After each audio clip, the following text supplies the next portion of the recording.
এই নির্জনে বসে আছি। তা এইভাবে বসে থাকলে হবে? চলো চলো আমার সাথে চলো, বিলে নাকি খুব মাছ উঠেছে আজ। বিলটা থেকে একটা চক্কর দিয়ে আসি।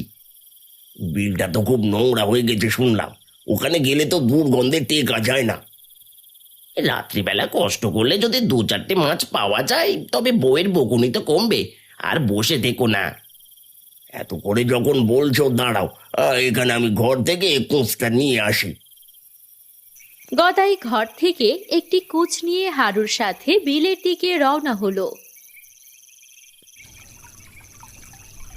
ঠিকই তো বলেছিলে গদাই, পানির যা অবস্থা এখানে মাছ কিভাবে ধরবো। আমি তো আগেই বলেছিলাম পানির গন্ধে টেকা মুশকিল, আর তবুও তুমি বইয়ের দোহাই দিয়ে নিয়ে এলে।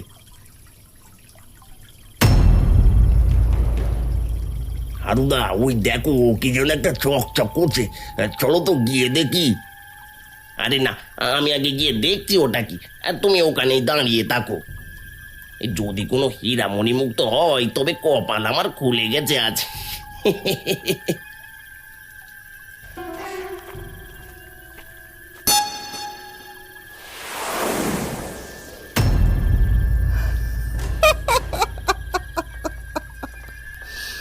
তোরা বেশ চালাক আর ধূর্ত মানুষ দেখছি। আমি যা বলবো তা কি করতে পারবি? যদি পারিস তবে তোদের ধনী বানিয়ে দেব আমি। এই আপনি কে বুড়িমা? এই আমাদের কি করতে হবে বলুন, আর বিনিময়ে আমরা কি পাবো? আমি এক জাদু করি। তোরা যদি হারানের বোয়াল মাছের হোটেলটা ধ্বংস করতে পারিস তবে তোদের অনেক ধন সম্পদ দেব। এই শুনেছি এখানে একটা হোটেল হবে, কিন্তু এখনো তো হয়নি সেটা। আরে মূর্খ, হতে কতক্ষণ? আগে বল ধ্বংস করতে পারবি কিনা। প্রয়োজনে হারানকে মেরে সে কাজ করবি। হাদান দাদাকে কেন মারতে যাব? সে তো আমাদের গ্রামেরই মানুষ।